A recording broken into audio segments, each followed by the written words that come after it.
We are going to call to order the budget workshop of the Board of Trustees of Venus ISD on August 21st, 2023 at 6:31 p.m. And we do have a quorum. And we don't have any guests or anybody signed up to speak. So we will go to item number 4, budget workshop. All right.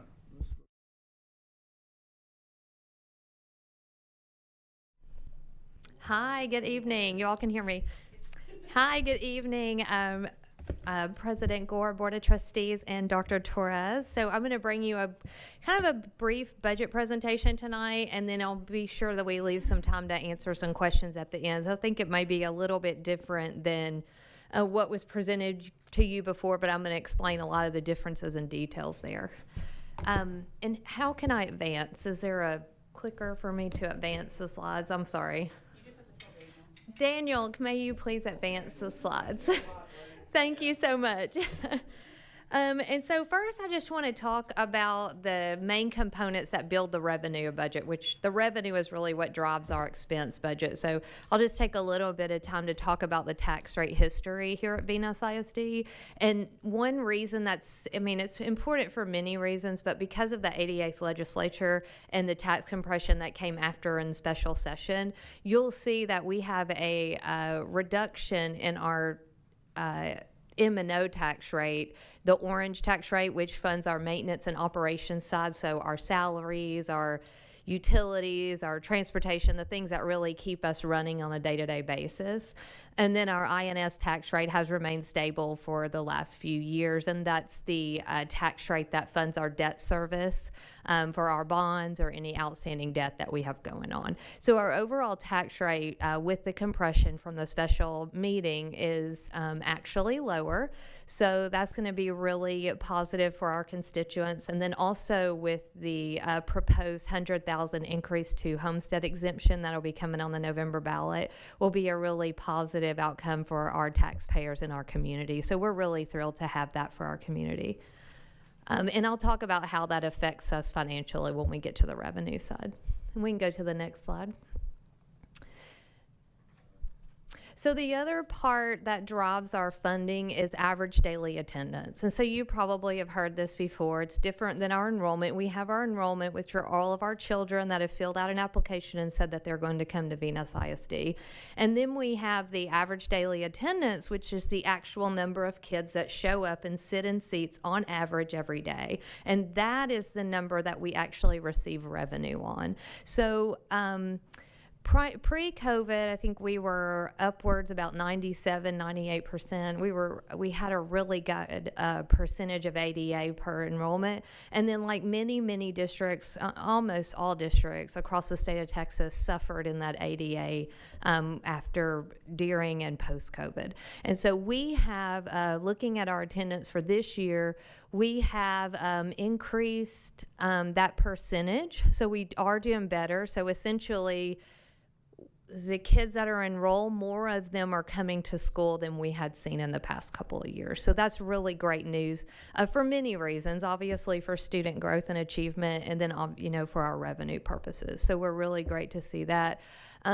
You can see when it started there, I think that was 2020. You can see that was with our ADA Hold Harmless. It was the one just before that. And then we made that dip in FY21. So there was some hold harmless and some state support received in those 2 years due to COVID, but there still was a drop in ADA. So the enrollment fundamentally held somewhat consistent, but the ADA percentage dropped. And a lot of that was just due to some of the illnesses and just, you all remember it was a challenging time.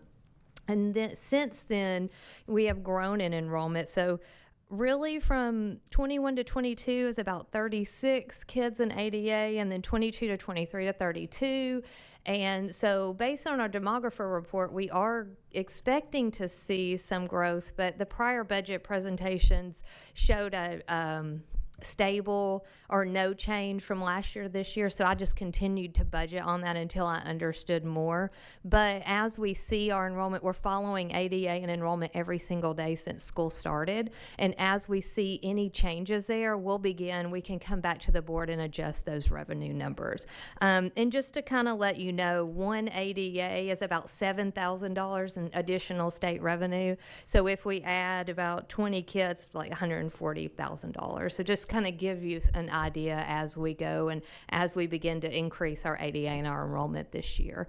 But we are optimistic right now based on the numbers that we're seeing. And we can go to the next slide. So here's the proposed budget. And so I think you were presented before with a little bit more of a negative impact of fund balance. If I draw your attention just at the top for our revenue, local, state, and federal, the $26 million, that's consistent with the revenue that was presented last year. And the reason why that's important is because with the current state funding formula, it is designed to fundamentally supply school districts with a similar amount of revenue year to year, regardless of tax rate or regardless of taxable value fluctuations and that compression. So Venus has seen a lot of taxable value growth over the past few years. I'm sure you all have felt that on your property tax bills, which is the reason why the state's responding with that compression. So taxable values don't really change. So what that means is the more pressure that's on the local taxpayer, it offsets with the state. And so in this next fiscal year, because of compression and because of that likely passing of the 100K homestead exemption, it's going to lower the impact on our local taxpayer and then put more pressure on the state. But at the bottom line, we will see the same revenue unless we add kids. So that's really why. So that revenue is consistent with last year. So unless we add ADA or increase some of our special populations, that's fundamentally the revenue we would see every year. The expense budget here is, so I went through and reviewed the expense budget. I looked at FY22 with the way we ended in FY22. I reviewed the original budget that you approved for FY23 and the amended budget, and then all the anticipated actual expenditures. And then I spoke with some departments on some things that were needed, some additional contract needs and some things there. And so that's how I came to these numbers. However, I haven't had the opportunity to sit down with every campus and department leader, which is definitely the goal. And so what we would ask is for the board to approve this budget. It's in line with the expenditures that the departments needed for the last 2 years.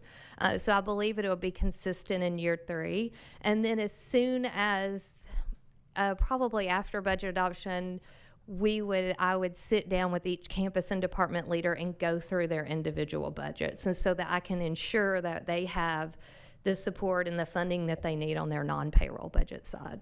So that's really my plan. I wish I could have done that prior, but due to timing issues, it's just been, but I really think it's going to be a positive outcome, and we'll work very closely with them. And then obviously be in constant contact with the board. So I think this is going to be a really good start. Now, with that deficit, keep in mind, if we increase ADA this year, remember we're budgeting at flat, so if we increase ADA or we begin to review these numbers and see that there maybe is some adjustments that need to be there, likely by the end of the year, I would expect that we would not be a negative 575. It'd probably be somewhere cleaned up in that, but we'll definitely be in communication. And then really, once I get a few months in and I can really see what's happening, I can probably give you all a better picture of that.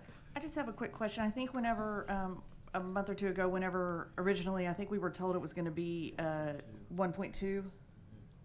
Okay. So I think there were 2 things to that based on what I could see. And Stephen has been so wonderful. Know that he's been so supportive through this.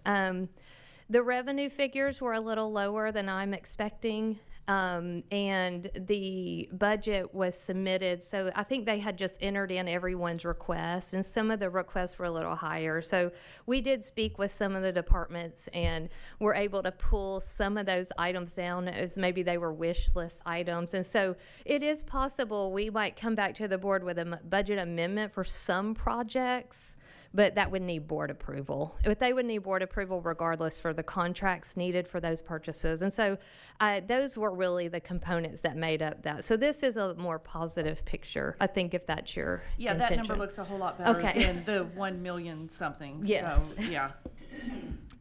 And then with student nutrition, you can see that it's flat there. And and I've been working very closely with the student nutrition department, and we have a really great plan to work together throughout the year so I can be sure to support student nutrition's needs.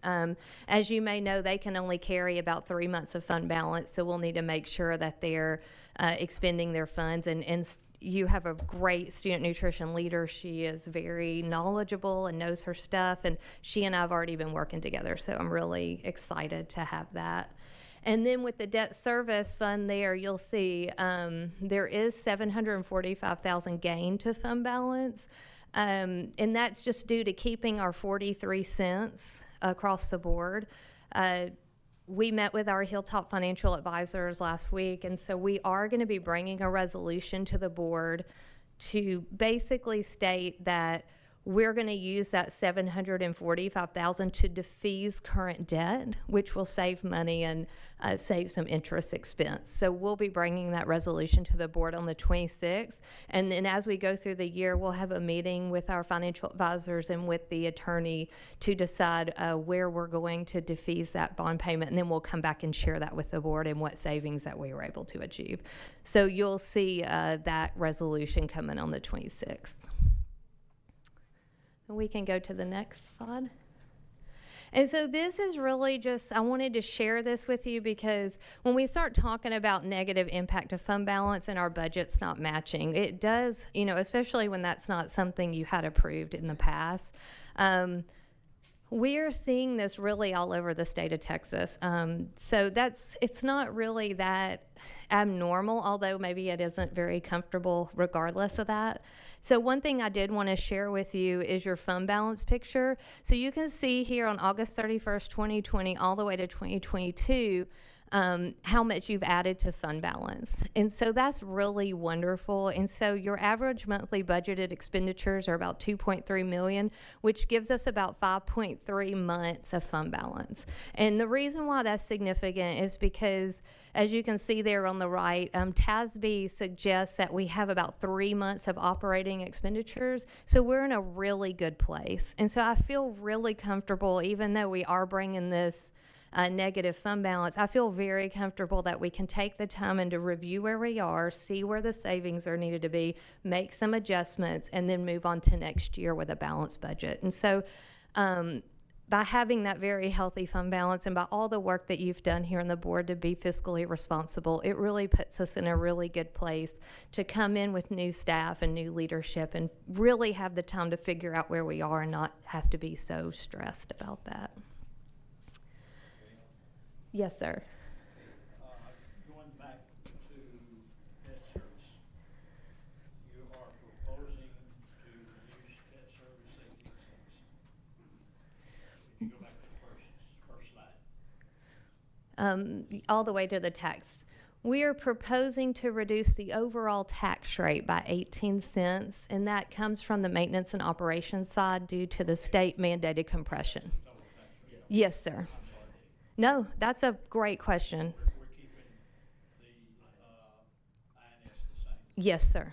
Yes. And that's for planning and future planning. I know you all had some prior discussions, though. Yes. Thank you. That was a great question. We can go to the next slide. Okay. So with that said, that's where our budget is. We're looking at that $500,000 hit to fund balance, but I am going to dig into that, and my hope to goal is to find the savings there to cover that, but we'll be very transparent with how that moves forward. But the last thing to add is And this is not currently included in the budget. I know that you all are going to have some discussions in in the actual board meeting tonight during executive session to talk about some of the sensitivity of some of these with this issue. And then based on what is decided at the good cause exception of the agenda item on the actual board meeting, then I'll know how much to add to the budget. But I know you're going to be presented with two options, but I wanted to share this with you so that I could just quickly talk through the numbers. So this is House Bill 3, security mandate. So this was passed in the 88th legislature. So right now, with the way that our budget stands, with our current available grant funds and the additional allocation provided for the state, if we were to go ahead and be fully compliant and then add some vehicles there, the net impact in year one be about 142,000, and then the net impact in year two would be about 122,000. And then you're going to see some other options a little bit later today. Chief Wood is going to explain some of that to you. But I do know that the state in the 88th legislature set aside a great deal of funding for grant funding to support one-time expenditures for House Bill 3 security mandate, so of this requirement. We don't have all of that grant information and all of those details out, but we would expect that the grant would be supporting some of the one-time expenses, like the firearms or vehicles or uniforms or things of that nature. So hopefully we'll be hearing about all of that stuff very, very soon. But just keep that in mind. But you'll be presented more details by the expert. He's going to be able to give you more information on all of that. So. You're hoping to help us on the vehicle, but that's what we have. Yeah, I agree. Yeah.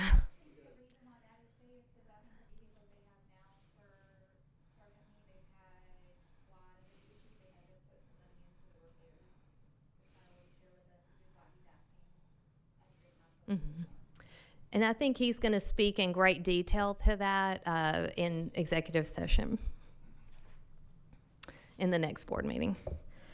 And that's all I have. So if there's any questions.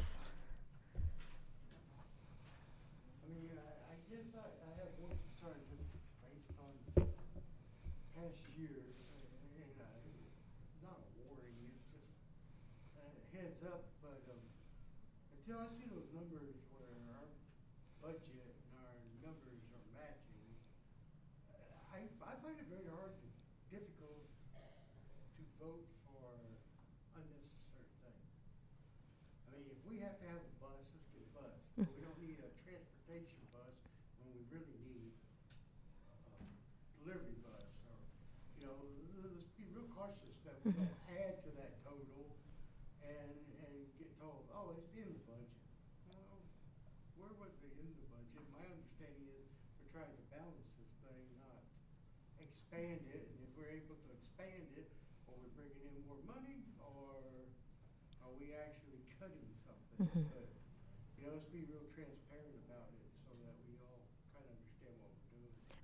I agree with you 100%. And one of the things that really that I want to have the opportunity is to get into our, staffing levels, get into what are our current operating procedures, what does it include the vehicles, what is the normal operating procedure there, and being able to really look to see where we can begin to look to reduce, because we certainly, I would love to finish this year without a deficit, if possible. If we can come to you and bring amendments to the budget to make that happen once I get more into it, or at the very least be proposing to have a balanced budget for next fiscal year. Absolutely. And I share that goal with you, and we will be. And Sure, it too, and I would love to have a balanced budget, funnel through to the education of our students. absolutely, yes.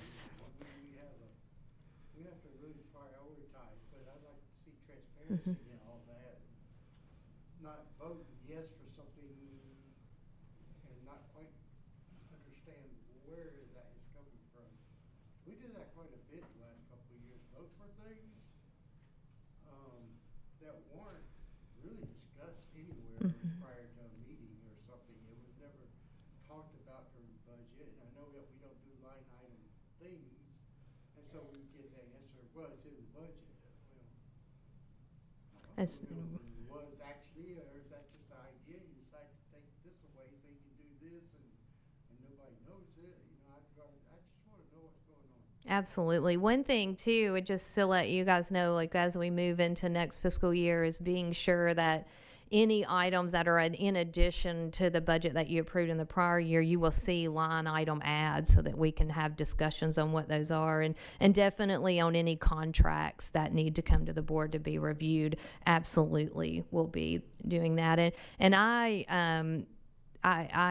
love to share information. So anytime you want a budget update or report, I am happy to share that information with you. I would really, I asked Dr. Torres, I would love to do that at least in about 3 or 4 months, so I can come back, and once I've been here for a little while and I have more knowledge and information, then I can give you more details of where we are and what the goals are, so that we can make sure we're answering all of your questions and that we understand where we're going.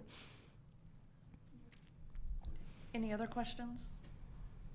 Do you have a estimated fund balance for this year? I don't have, I wish I did, Mr. Russell. I will, so when I come back to you on the 21st, I'm finalizing the budget amendments now, and I'll bring those final budget amendments to you, and I will have that information for you on Saturday morning. Yes, I just didn't want to be premature, but I'll have it for you. I'm also very curious about that. Well, I can only echo Greg's. I don't like to operate a deficit budget. I want to do a balanced budget. So I'll make sure that you're working toward that. if we are going to operate one, you'll know exactly why for the end of this year, and then we're going to go for a balanced budget for next year. Any other questions? Thank you. Thank you so much. So we'll go to item number 5 and adjourn at 6:53 PM.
We're going to call the regular meeting of the Board of Trustees of Venus ISD to order on August 21st at 7 p.m.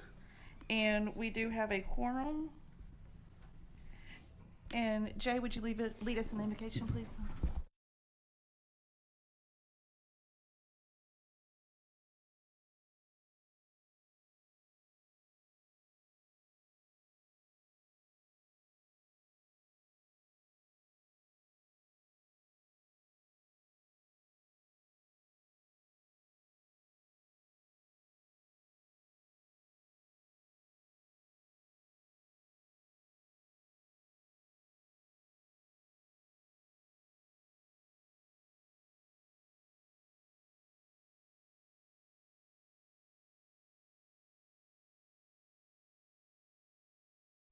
We would like to welcome everybody to the meeting.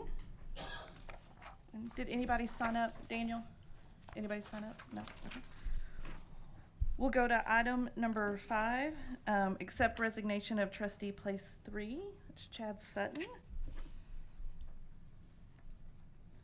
I don't think we don't have to do anything on that, right? Okay.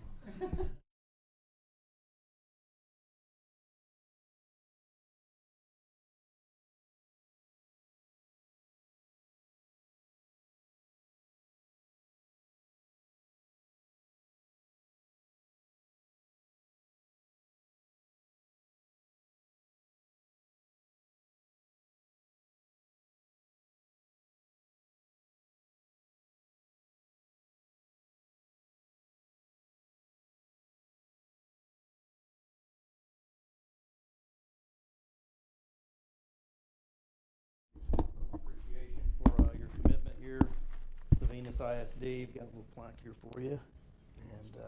And we've got several of these little plaques here. We thought you might want that one. You've been president, vice president, so we've got all these for you. That's perfect. Yeah, we got 4 of them. And then we also have a little card for you here that just a lifetime pass to any Venus ISD activity awesome.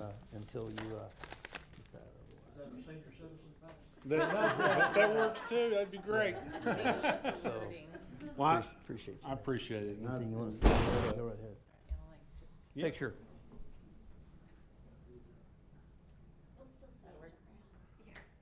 Thank you. Go ahead. Well, I'll just say, this is really hard. But I appreciate working with each one of y'all. I'll miss it. My heart's in Venus always, so. I was like, I'm not gonna do this. But those, y'all know me. I mean, you ever need anything, give me a call. So, We'll call you tomorrow. thank you. Please do. Thanks again. Thanks for everybody that's in the support. So, I'll miss this group, miss this opportunity, miss the district. So, thank y'all.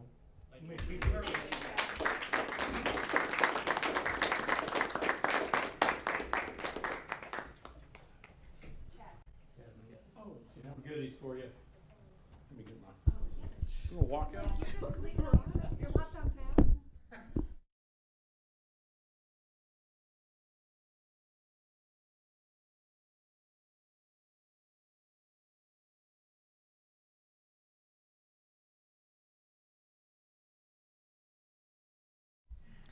We will move to item number 6, presentations, campus reports, and recognitions.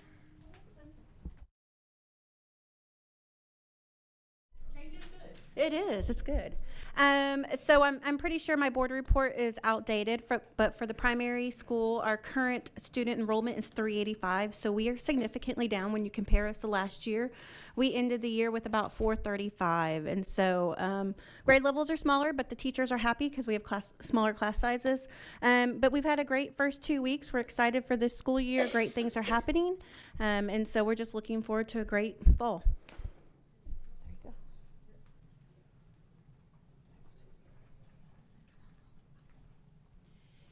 Okay, so at the elementary, we actually started the year at The first couple of days, we were at 604 students, and we're up to 657. So we're even up from a little bit from the end of last year. And we have had a great start to school. And we have just been moving and shaking. We got to go out for recess for 2 days, and the kids were so excited that it wasn't 110 and they got to go out. So they cannot wait to get back outside. We're trying to add some more Bulldog spirit to our campus. So we added some of those put in fence cups down the main fence of down by the track. We have 2 paw prints and a Bulldog. I thought it would be a lot easier than it was. It took 4 of us an hour and a half to put in the Bulldog. I thought it'd take 30 minutes. So anyway, took 4 of us to do it. But we've added some college presents because we've added Avid to 4th and 5th grade. 4th and 5th graders will now have Avid binders, and we're really starting that process. And next year we'll add 3rd grade. So we've put up about 40 different college pennants across the back hallway in front of the cafeteria. And then we've added 10 college flags so far down each main hallway going down the hall. And the kids are just loving it, but they're just high enough they can't reach them. So you should see a 7-year-old try to jump. They think they're going to get it. It's cute, but not going to happen. So anyway, we've just got a lot of things going on. My last actual teacher will actually start tomorrow. We've been going through the onboarding process with her for that last 3rd grade classroom. So we are fully staffed and super excited to have her. So she gets to start tomorrow. That's it.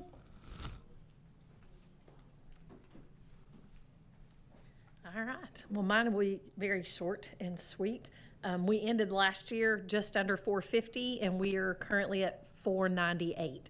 So even from when I sent the board report, we're up 15 kids from that. I included some positive things about STAR and places that we improved. And then we have 1 English position still that we are working on. Mr. Martinez is working with me on that. But we're covering classes right now with teachers, certified teachers, and the ones that we hired, the 4-day was huge for us because the ones I hired came to us with experience and certifications and college degrees, all those great things. So we're just going along.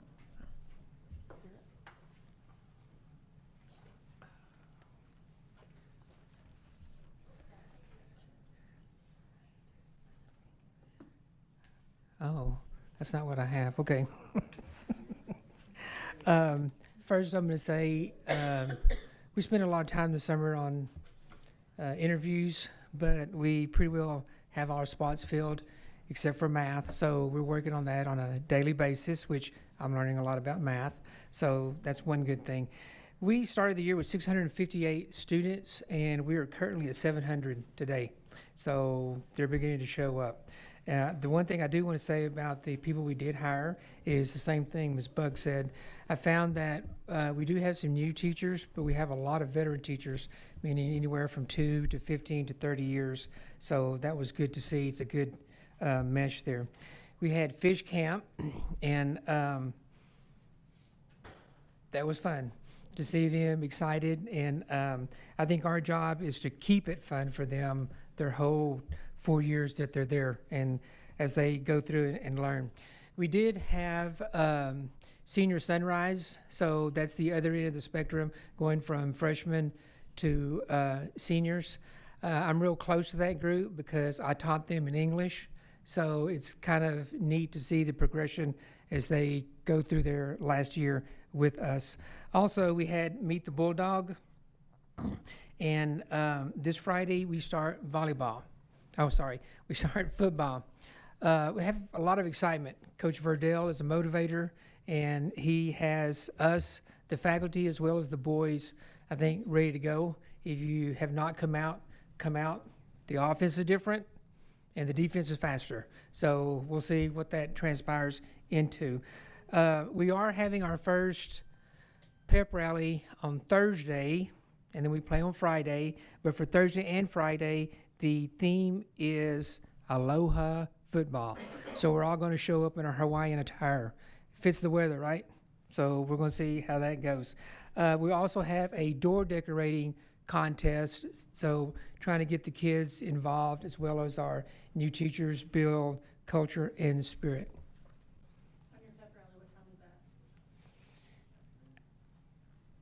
I have to look at it because we rearranged the schedule, so we'll go to Peverly schedule. I don't have it memorized. Afternoon or morning? It'll be afternoon.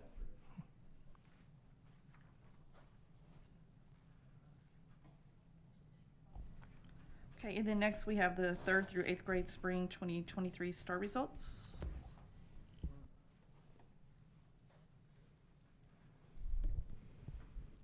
All right, so the highly awaited 3 through 8 scores that we've been waiting on for 6 months. All right, if you'll go to the next slide for me. So broke it down by grade. If we're going to look at each grade level, and then I did, just for y'all's reference, include last year's scores as well as district and state averages so that y'all can compare. So for 3rd grade math and reading, you'll see the red is always do not meets. Your purple is approaches. Your blue is meets. And your green is master's grade level. So anything in red is do not meet. Anything in the other colors is going to be your approaches, meets, and masters. So you'll see 3rd grade math and 3rd grade reading. And if you can scroll to the next slide for me. And then here you will see that comparison. So you have this year's 3rd grade math and 3rd grade reading, and then you also have last year's as well. So you can see district, region, and state. So how we compare against ourselves last year, and then also how we compare against the state and region this year. You'll notice throughout the report, anything highlighted in yellow is an improvement over last year. So anything that you see in yellow was an improvement. So for 3rd grade math, we did show an improvement. For 3rd grade reading, we did not. Any questions about 3rd grade?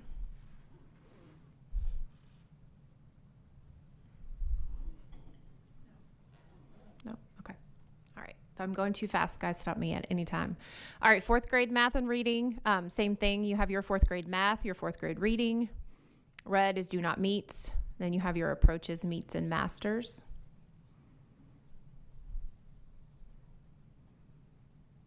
So if you'll scroll to the next slide, then again, you'll see the comparison.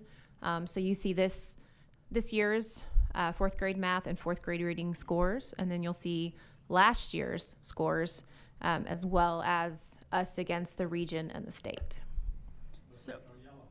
There is Yeah. no yellow for 4th And it's grade. actually, it looks like we dipped down quite a bit in almost all of these, like 60% last year at district, and now on 2021, it was 60%, and then 2022, 23 was 47%, so we lost a lot.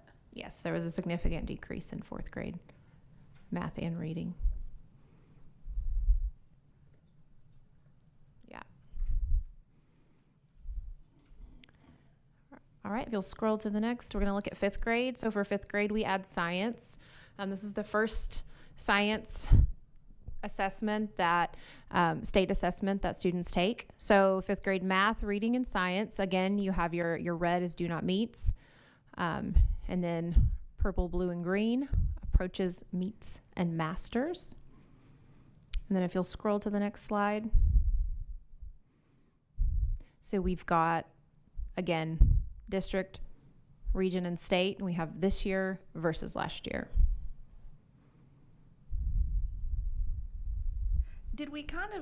Were we expecting this much of a dip, like the 4th grade, and were we kind of expecting that or are we surprised by this? For 4th grade, we were not, because that didn't necessarily correlate with the MAP scores. We knew that there could be a little bit of a dip because of the new assessment. So Lori, do you want to add anything to that? I think with the change in the assessment and the writing piece, and what our teachers are finding is when they were able to see some of the writing samples that came back, we had a GT kid who wrote 4 paragraphs and got a 0 on his writing assessment, but I had another kid that wrote 2 sentences and got a 4. The grading on the essay portion of the test, the teachers are super confused. They're like, what do they like? What do they not like? They've been trying to analyze that. There is no rhyme or reason to how that writing portion was graded. And so basically, you can get a score out of a 0 to a 5, and they double it. So that kid who got the 4 really only made a 2, but the kid who wrote 4 paragraphs got a 0. And he's a GT kid, writes all the time. So when they looked at it, they really couldn't figure out what do they want, what do they not want. And I've even heard from some parents of kids all the way up to high school level that said they thought it was just a short answer essay question. It doesn't really say this is a, I mean, we can't see the test, so it's really hard for us to know, but like, it doesn't, the way the question is written for them to write doesn't let the kid know, is this a short answer or is this where I'm supposed to write something of length? And so the kids were really confused about that. We knew every time there's a change in star or change in the test, we always take a dip, we know that. But the writing just like absolutely killed us. I don't know, these scores are not anything commiserate with what our map said we would be, where our map said we would be. So is there a reason why we're, I mean, I'm looking at state also, so I understand like the change in the format, because I'm assuming the writing goes with the reading portion, is that right? But for just fourth grade, when we went down significantly, but if I'm looking at our district and then our region and even just our state, the state has increased, so if we're comparing it to statewide, why I would expect to see those challenges kind of all across the state if it's a change in format versus just what our kids, I mean, I understand like we would see a small dip, but I would expect to see it kind of all across the board if we're seeing a change in the testing format. But then the real dip is also in the math, and that has nothing to do with the writing portion of it. But we made our best growth in math. I mean, we've been making gains in math for the past 2 years. So it doesn't correlate with what Matt told, I mean, this is not what we expected when they came back. I will say that we just got these scores a week and a half ago. And so we've started to do some data digs. And so we can actually go in and look at each question individually or breakdowns per question. And so with the new question types, one, MAP does not reflect that. MAP is a multiple choice. And so we do have new question types, including in math. There's no writing in math, but there is 25% of the test is now new question types. And so what we're doing right now is with teachers, with administrators, with department heads, with team leads, we're actually looking at those new question types and seeing where our students struggled the most. So we're able to break down which of the questions did our students struggle with the most, which kinds of questions did our students struggle with the most. They did struggle with writing, especially in the extended constructed response, which is the reading test. Up until last year, it wasn't included in anything but, English 1 and English 2. And now, starting from third grade, they're writing a 5-paragraph essay. The teachers, I know that the teachers, I was in PLCs, I was in classes with the teachers. I know that they were practicing that.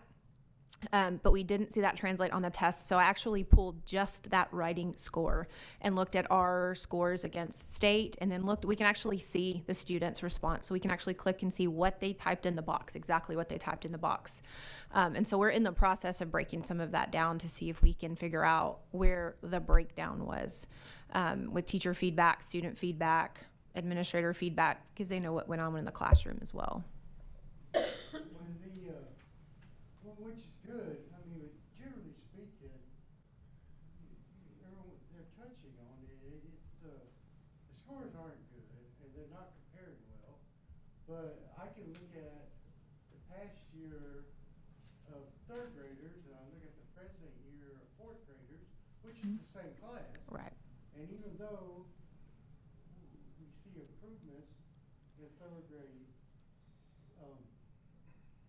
but in the past year, we didn't show all improvement in fourth grade, and we also lost some gains on where the region and the state went.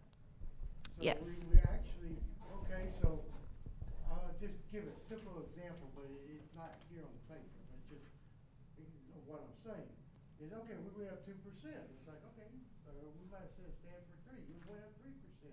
Then you go over here, you find out region went up 5%, state went up 4%, and even with our gain, it shows that we gained as a class, but we really lost more ground to the state. So we're really going backwards and not forward. Absolutely, and that's why we include the comparisons, the region and the state. I mean, some of our board goals specifically talk about we want to get closer to state average, or actually we want to surpass that. We want to really be better than everybody around us. Yeah, exactly. We want to gain. But we're not gaining on them either, and that's the scary part. I mean, we're not even maintaining So as these tests get harder, we're just gonna fall further behind and figure out what we gotta do to catch them. Absolutely. It's difficult, but it's there, unfortunately. Absolutely. And those are really good questions. Like I said, a lot of those are instructional questions. And so once we're able to dig into the data and then curriculum, the instructional coaches, the teachers will actually be able to see where is the disconnect in between what we're doing, what instruction looks like, and then the scores that are reflecting. In general, you know, the MAP test this year, the MAP does correlate with, up until this year, it has correlated with STAR because there's linking studies. We actually participate in that linking study. I send in MAP data every year, and they take it from all the districts that participate in Texas, and that's how they compare. Well, this year it's a brand new test, and MAP does not include any writing. And some of the tests, 30% of it is writing. And some of it, 25% is new item types. And so there was no linking data at all this year. And so that could be one of the reasons that we see this big discrepancy between what was showing up in MAP and now what's showing up on the state assessments. Any more questions about elementary? We're going to move on to middle school. Okay, so same format here, 6th grade math, 6th grade reading. You'll see the red is did not meet grade level. And then if you'll scroll to the next page. All right, so here you'll see, so 6th grade math actually stayed the same from this year to last. 6th grade reading, there was a significant improvement. So you saw about a 9% improvement at approaches and about a 5% at meets or above. So where you see that yellow is where we see the improvement.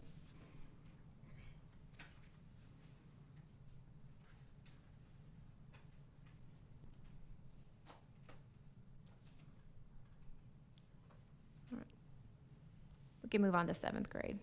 All right, 7th grade math and 7th grade reading. So for 7th grade math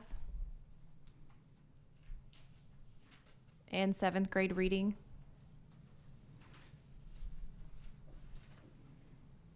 and if you'll move on to the next slide. So again, this compares us to ourselves and compares us to state.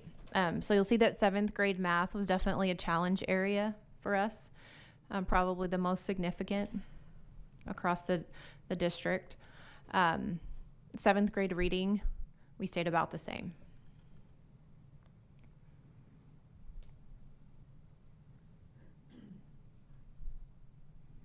Questions about 7th grade? We had 67% that did not meet Yes. math. Yes, for 7th grade math.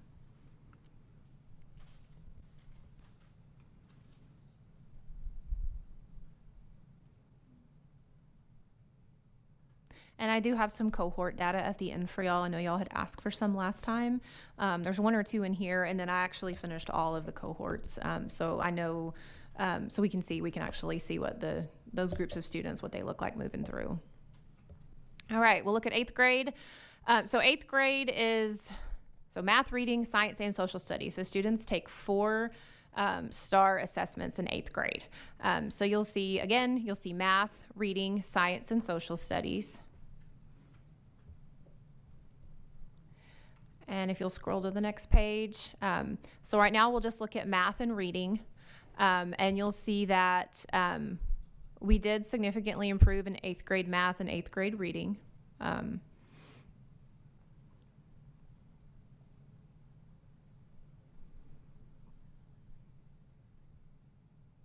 Both against ourselves and against the state. And if you'll go to the next page. Science and social studies. So 8th grade science and 8th grade social studies. So again, you'll see where it's yellow, some of the areas where we made slight improvements.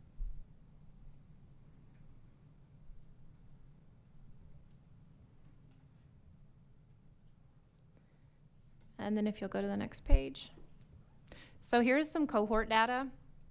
So this takes 1 cohort. This would be last year's 8th grade class. So they're current freshmen, but last year's 8th grade class, and it actually takes and it follows them through their testing career from 3rd grade to 8th grade. Obviously, there's no 5th grade in there because that was the COVID year and they did not test, so that's why you don't see 5th grade. But it actually shows the progression of the same class of students. And obviously it does change a little bit. We have new to district students, we have students move out, but the same class of students, the same cohort, and how they move through the grade levels. And if you go to the next page, then you'll actually see it visually represented. So you can take a look and see what it looks like. So you'll see from 3rd grade, 4th grade, 5th grade, we don't have anything. 6th grade was the year after COVID, and you can tell that because that's where your low point is. And that pretty much looks like that in every cohort I've traced. And then you can see the gradual rise after that.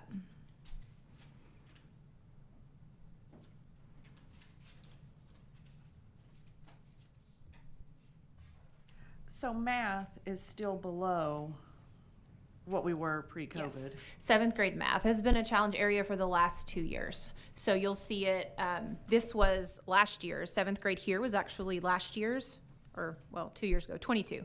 But you'll see that, yes, it was still significantly lower. And then this past year as well. So 7th grade math is a focus area.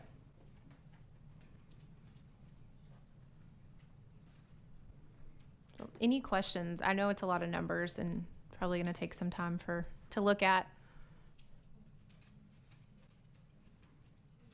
Anybody have any questions? Any other questions? Okay. Thank you. Okay, you're welcome.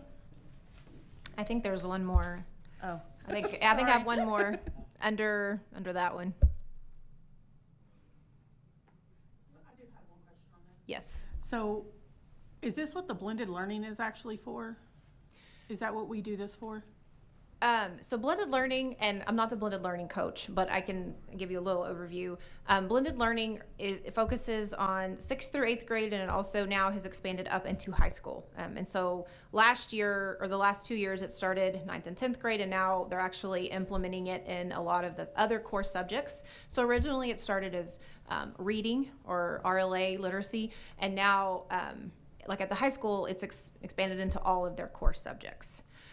So it is supposed to show growth in data, but it does a lot of other things as well. It has a lot of other benefits, and that would be something that either Ms. Hill, our blended learning coach, or either high school, middle school principals could speak more about because they actually see that at their campus. Okay. Do either one of y'all want to add to that? No. I mean, I would say that we saw improvement in reading, and that's where our focus has been for 4 years. At least on my campus, that's all I can speak about. The math, we really focused hard on 8th grade last year because that was the group who had been behind, and we saw significant improvements with them. 7th grade, that is our focus moving forward. But we just added math into that whole framework last year, and so they are not as experienced with the blended learning model, but with the reading teachers, we've been doing it for 3 years. And so we are starting to see those shifts with kids being able to fill some of those gaps. You have anything to expound? I think the blended learning does address the gaps in the way it's delivered. I think the biggest attribute of the blended learning is the fact that you're empowering the child, but it's all about engaging them. It's not stand up and lecture where they're just taking notes. It's making them think. They're getting to that level. Our kids, though, are vocabulary deficient. So I think blended learning is a good way to attack that because it goes back to what Lori was also saying on the STAR test. We too had a lot of kids that didn't understand if it was the essay or it was the short answer. I think the best thing we have in blended learning is the teacher presents it, gives them options, but then they work with each other. It's not just a blanket instruction, because with blanket instruction, those kids that get it are always going to get it. Those kids that do not get it, they're not going to get it if you just, so the blended learning actually gives you a rotation where you can give them a variety. You can give your high-performing kids an engaging activity where they use the writing aspect of it. But then if you have the smaller group that don't get it, but then that teacher has a teacher table. It's almost like a built-in tutoring process. And the groups never stay the same either. You know, you're not gonna have low every day. You know, you might have high, medium, low. You know, when I say you have that teacher at a low table, it may be the rotation where she's paying attention to those kids because the data shows they don't get it, so they need the extra help. So the others have a different assignment. Well, and I would add, I guess, to what he was saying, we went into this whole idea with the blended learning because we knew we had kids that had significant gaps. That's not always gonna be reflected in a STAR test. That doesn't mean those kids haven't filled some gaps and made some gains. They just may not have got that far yet. And I think that's where our MAP data kind of comes in. I know it doesn't necessarily reflect what the new test looks like, but it does give us the ability to gauge whether kids are filling those gaps in or not. If you have a kid that was 3 to 4 years behind, and we're working to fill those gaps with some individualized instruction that they're able to do, it doesn't mean you're gonna fill all 4 of those years in 1 year, if that makes sense. It does take time, but where we see some of that growth doesn't necessarily always reflect in who passed that STAR test. They could have grown a year and a half or 2 years worth and still not met that goal, I guess, if that makes sense.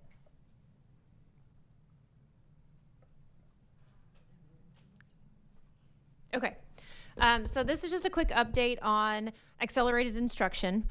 So last year we talked a lot about House Bill 4545. So House Bill 4545 is no more. It has now been amended, changed. House Bill 1416, which passed on June 9th, I believe it's up there, was signed into executive order and was passed and went into, it actually went into place while we were in summer school, and it affected summer school, so that was fun. But here's some of the changes that were made. First thing it did was it reduced the minimum hour requirements for 30 to 15 for some students. So if you'll remember from House Bill 4545, if a student did not meet on STAR, they had to do 30 hours of accelerated instruction for every content hour they did not meet. So now, for some students, it's 30. For some students, it's 15. They have actually broken down the do not meets category into a high and a low. And so your high do not meets category are those students who are almost there. They were within maybe 4 questions of approaching. And so for those students, they can do 15 hours unless they also did not meet last year. So if it's a consecutive 2 years in a row where they're not meeting the standard on the test, then they have to do 30. The next thing it does is it limits the requirements to 2 content areas. So for 5th and 9th grade, students take 3 content areas, and for 8th grade, they take 4 content areas. And so what we were seeing is that a lot of times a student that does not meet for 1 content area does not meet for all 4. And so then we had students that owed 30 hours in 4 content areas. That's 120 hours, and that's really unrealistic. So now what the state has said is that they can only owe for up to 2 content areas, and we prioritize reading and math. So if they were an 8th grade student and they didn't meet for all 4 tests, they only owe hours for reading and math.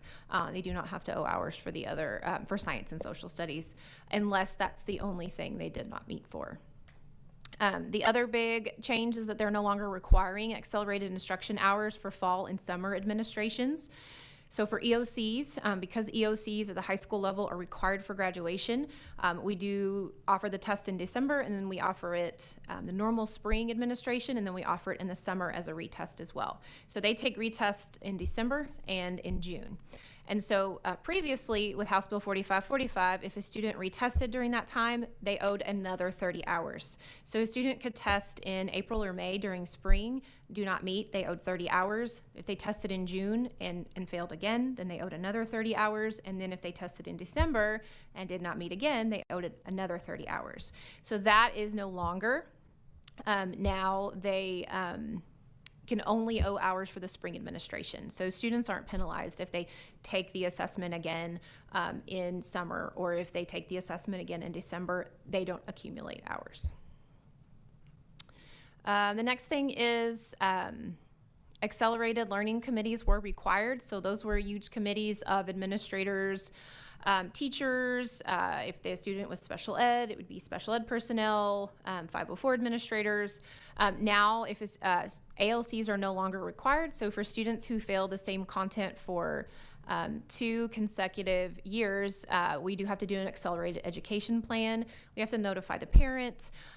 We are in the process of that this week, and campuses have some parent conferences as well as parent phone calls with parents regarding those hours and those requirements on Friday. Because Friday is a PD day, so staff will be working that day. Another change is that before House Bill 4545, group ratio requirements were 3-to-1. Now they're 4-to-1. So we gained a whole student. Obviously, with our groups, it's still really hard, if not impossible, to make 4-to-1 groups. So we still implement that parental waiver. And we're still trying to keep the group small. We'll talk about the changes of how we're actually doing it this year in just a second. And the last huge change is with House Bill 4545. It did not allow parental opt-out, and now it does. So they have specifically put in there that parents are allowed to request that their student not participate in accelerated instruction. We are not allowed to encourage it, so we're not allowed to advertise it, like send a form out and say, hey, who wants to opt out? But any parent who gives the campus a written notice that they don't want their students to participate, we document that, and we allow the students to participate in another activity during that time. If we have a parent who contacts the campus and verbally expresses that, are we telling them that we need it in writing? We need it in writing. It can be an email, it can be a Okay. paper, it can be anything. I was just saying, like, if verbally, do we then let them know what we need as far as in writing? Yes. Okay. Yeah, we just say, please just put in an email. It can be one sentence, please opt my child out, please, my child Okay. doesn't want to, literally one sentence. It can be on a piece of paper, it can be written on a napkin. We can keep it, Okay. but it does have to be in writing just for Okay. documentation. I just want to make sure we were Yeah. giving parents that direction. Yes, absolutely. if they request And principals know, we haven't really told parents about it we haven't advertised it because, we're not supposed to encourage it. TEA has specifically said, like, don't send a form out telling everybody, hey, you do not want to do it. But we can absolutely, if a parent has a question, if they decide that they don't want to, if they ask about it, then say, hey, put it in writing for me, we document it, and then we move on. So, any other questions about the changes? So another really big change for us is that, so elementary school is still doing game time, which they do first thing in the morning, which is their intervention time. Middle school and high school are actually moving Bulldog into after school this year. So that is a huge change because last year it was during the school day. So it is going to look very, very different this year for students that are in middle school and high school. Their Bulldog will be 4 to 4:30 after school. Transportation will be provided for any of the students that participate. And again, we're having those meetings this week. So parent contact, parent phone calls, parent letters, that's all happening this week so that parents can see what students owe for. We can talk about what they're doing during that time, and then if they need transportation, if they don't need transportation, so that we're ready to get them started. But that's where they can opt out if they want to opt out, is to not do that. Yep. Question about Absolutely. elementary. I know you said we're doing game time. Are we also notifying our parents that if their child is having to do the accelerated instruction, that is what they will be doing during that time frame? Like, we're letting our parents know your child needs accelerated instruction. It will be administered during game time in their schedule. Absolutely. So that's part of the accelerated education plan, which is what they're doing a lot of time during this Friday. Is so teachers and administrators are calling parents. It can be either a parent conference or a parent phone call, but they have to actually touch each parent. So, and then there's also a form that they have to sign, and that includes that waiver, so that it will let us do a bigger group than 4 to 1, which they can either check yes or no. So that's their option. But that does include the waiver. It also includes exactly what contents, and then the hour requirements too. So all of that is gone over them. So why does your student owe 15 hours? Why does your student owe 30? Why does your student only owe for math and not for reading? Those kind of things. So all of those will actually be discussed with parents at all of the campus levels, but it will look different for elementary, and their forms are actually different. So the forms that the parents sign, that they have to sign and send back, for the elementary school, it does include that it's, this is the time that it's done, this is the plan for that, and then for middle school and high school, it includes that after-school plan. I'm kind of stuck on the questions they're asking, and based on your understanding, what's the consequences to the district as a whole if students opt out? So it does affect accountability, but it affects accountability in a roundabout way. So this year, this is the last year that they are, technically, they say we have to implement it and document for the hours. We have to keep documentation. Next year, they're actually implementing that into PEAMS. And so that will go with a student. That will be reported just like we report all of our other PEAMS information to a student and to the state. And also when students either transfer in or transfer out, that's going to be a way for us to, if a student transfers in, to know if they owe hours or if they've already done hours at their previous district, and then if we have students move out as well. So for this year, this is the last year that it's not reported to PEAMS. And so for this year, it only affects accountability.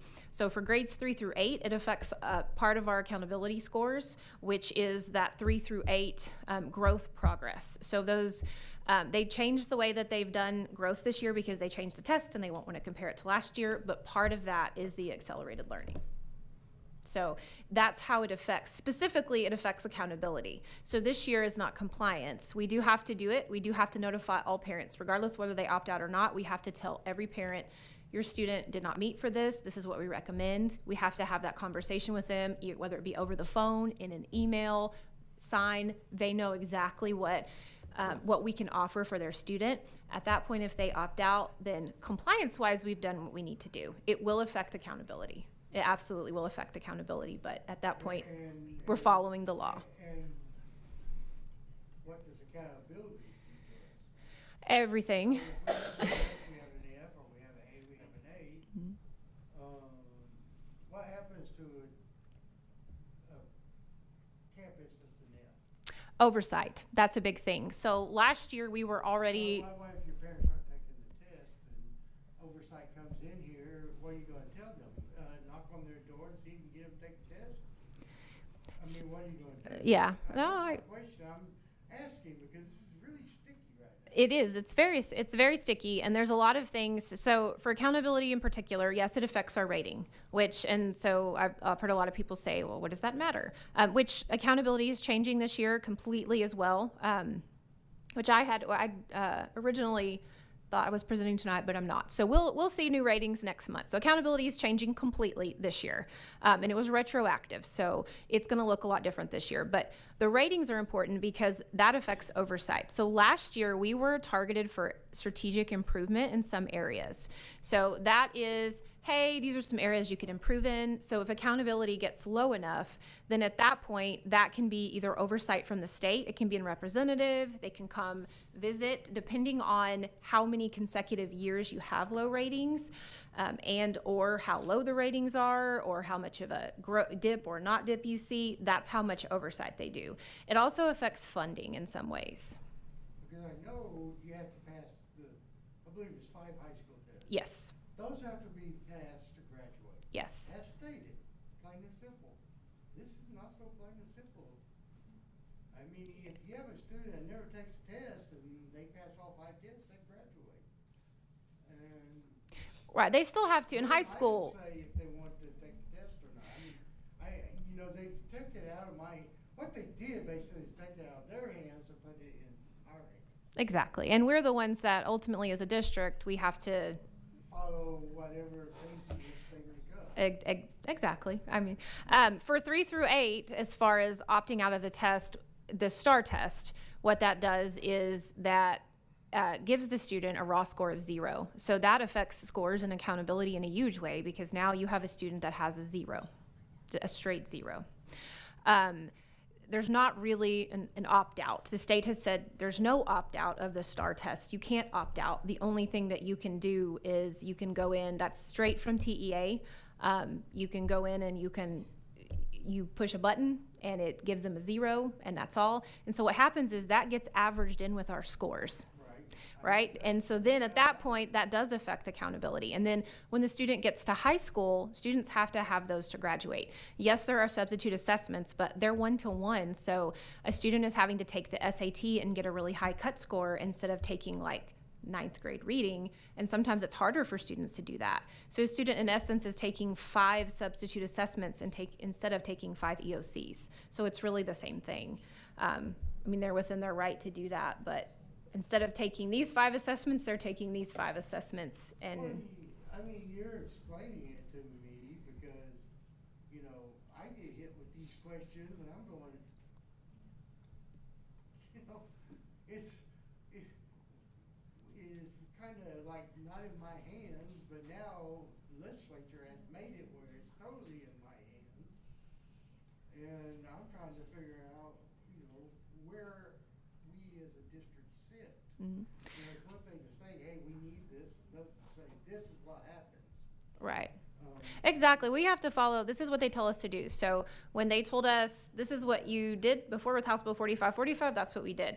Now it's House Bill 1416. They changed it in the middle of our summer school. It affected all of our summer school hours. And we said, okay, we're going to do that. And now this is what we're doing. Now they're saying, you are allowed, you know, parental opt-out is allowed. So we're going to follow that. If they change it again and say, unfortunately, we follow what they say. As far as opting out of the test goes, TEA has said, when you opt out of the test, this is what happens, and then this is how we calculate your accountability based on that. And then at that point, we have to, it's really hard to look at ratings and data when you have a considerable amount of your student population that opts out.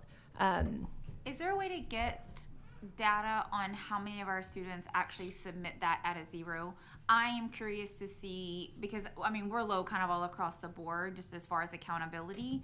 I would be curious to see where the handful of those zeros really affect our accountability. I mean, I'm just saying, like, a lot of these scores, I mean, yes, is it going to affect accountability? Sure, but I don't think that's where our biggest struggle is. No, not last year. Yes, is a 0 absolutely going to affect it? Sure.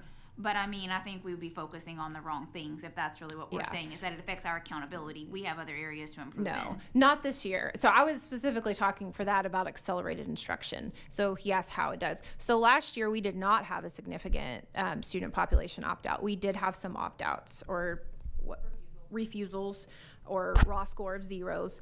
We did have some. We did not have a significant number. I will say that the year before that, we did have a significant number, specifically in 8th grade that year, and with 4 tests in 8th grade. And so we did see that in our sub-pops. So if you look at that, closing the gaps, which is your sub-pop groups, which our sub-pop groups are smaller. And so when you have even 5 students who do something in a group of 50, that's 10% of your students. And if you have 10% of your students get a 0 on something, then that can affect it. But that was 2 years ago. So in that case, I definitely could see how it affected it. This last year, I don't think the numbers were significant enough to affect that. I think if we had a large group that did, it absolutely would. I mean, it could, like I said, even if we have 10 students, if you look at percentage-wise of one grade level, it could absolutely tank your numbers for that grade level. Yep. I was just gonna say that our game time in the morning is school-wide intervention time, so you could be a kiddo who was out with the flu for a week, and I missed a week of math instruction, so that teacher's gonna pull me in the morning for small group instruction, and then the next week, then I'm out. Once I'm caught up, I'm out. So I think a couple of our parents got confused when we had school-wide intervention before House Bill 4545 came, and then we had a lot of parents confused about, well, I don't want my kid to do House Bill 4545 hours, but we weren't counting your kid for House Bill 4545 hours. We were just giving your kid small group instruction because that's what they needed at the time. So their second graders are also gonna participate in that, and they don't even take STAR. But I may be a second grader who needs some more phonics work, so my reading teacher's gonna have me in the morning. So it's a very fluid group. But the students who qualify for 14-16 hours, we can use that time because it's documented time in our schedule and they don't have to come after school for that. Yeah, I completely understand exactly what you're saying about it school-wide, because it's going to be based off of the need of every individual kid, and I get it could vary week to week.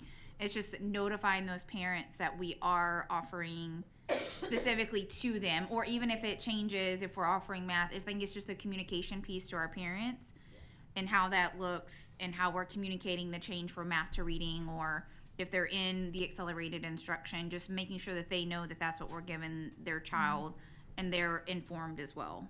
But if a teacher's just pulling them in for a couple of days to get them caught up on something, they're probably not gonna call the parent and say, hey, I'm pulling them for 2 days in small Sure. group. And at the middle school and high school as well, they offer tutorials for other things, and some are after school. So teachers offer their own tutorials. Specifically, we have SAT prep tutorials. We have some AP test tutorials. We have specific content tutorials. And so it could also be that a student decides they needed help in something and they stay after, and that has nothing to do with 14, 16. So we actually have to have that AEP documented for every parent. They've either signed it, so I understand it, everything is on there, these are the hours, these are the contents, or we've had a phone conversation with them and the time and the date is documented specifically with either teacher or administrator. So every single parent has to be actually touched. Either we have something signed, we have something, they've come in for a parent conference, or we've talked to them on the phone, which is why we're taking a lot of Friday, which is traditionally a PD day, so that some teachers and administrators, that we can really get those parent phone calls and have those parent conferences and actually, and then at that point, if they have any questions, they can ask. And at that point, if they decide it's not something, we want to do, then we can talk about that last part. Yeah. Any other questions? We go. Thank you. Oh, all right, you're welcome. We will move to item number 7, consent agenda. Did anybody have any questions on anything on the consent agenda? I'd like to make a motion that we pass the. Wait. I have a, oh, As presented. you have a question? Yes, on the. Can somebody just, the interlocal co-op agreement for dispatching services for the budget year?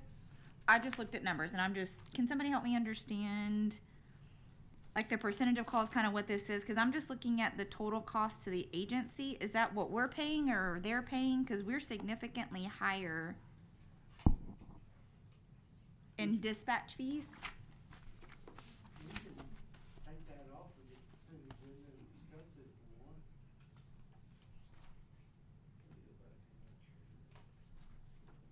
Yeah, I would just like a little more understanding. And that's the thing is, we pay a fee to Johnson County to be on their radio system. And yes, it is incrementally larger, but that's just, kind of the nature of the beast, so to speak. It's gone up as well as they've gone up in some other areas as far as the county is concerned. Why is it so, I mean, it's like like almost double, like we're paying double almost what every other ISD is paying. Can you just help me understand why that is? That's for you to discuss with Okay. Chief Wood. What's the question?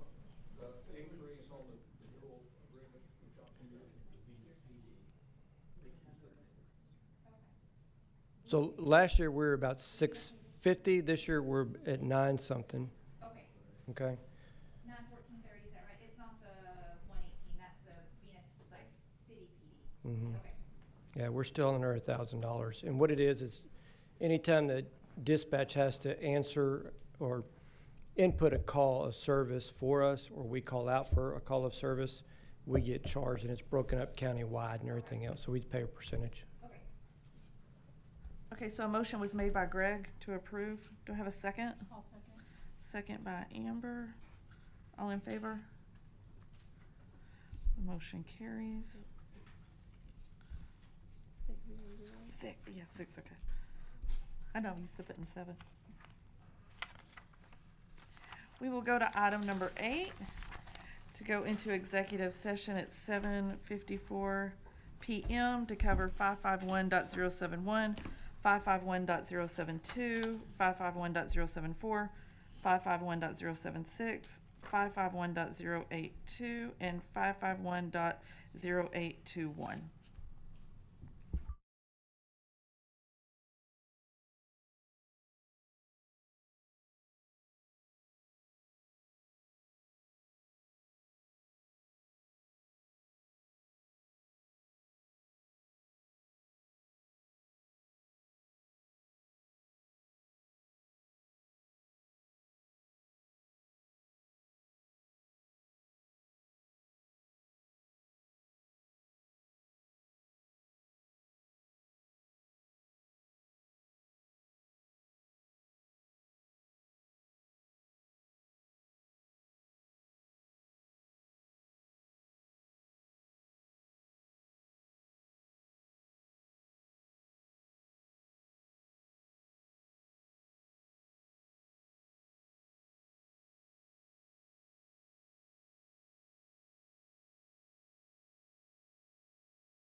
Go to item number 10, consider options for filling board trustee vacancy. I'll make a motion to do an appointment before February 6th. Okay, we have a motion by Amber, a second by Jay. All in favor? Motion carries. Item number 11, consider approval of the good cause exception option 2 to House Bill 3. I'll make a motion to approve the good cause exception option 2. Motion made by Amber. Do we have a second? Second. Second by Jay. All in favor? Motion carries. Go to item number 12, consider approval of updates to policy FDA local. I'll make a motion to approve FDA local. Motion by Amber. Do we have a second? Second. Second by Joe. All in favor? Motion carries.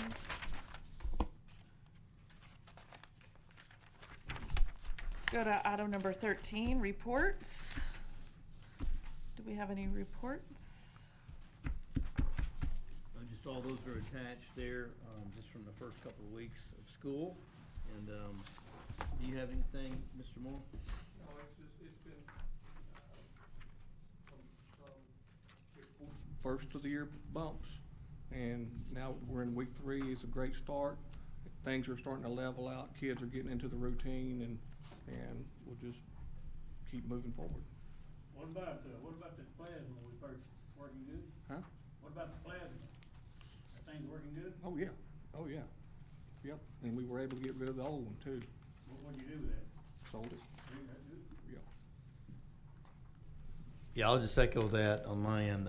The first 2 weeks, it's just been great getting into routines, expectations, and just being out and about on the campuses and some of the extracurricular. It's just been a good start visiting with campus principals, departments, leads, working out a lot of the kinks, and now we'll start getting into a routine of things. And so it's been exciting first start to the school year the last 2 weeks.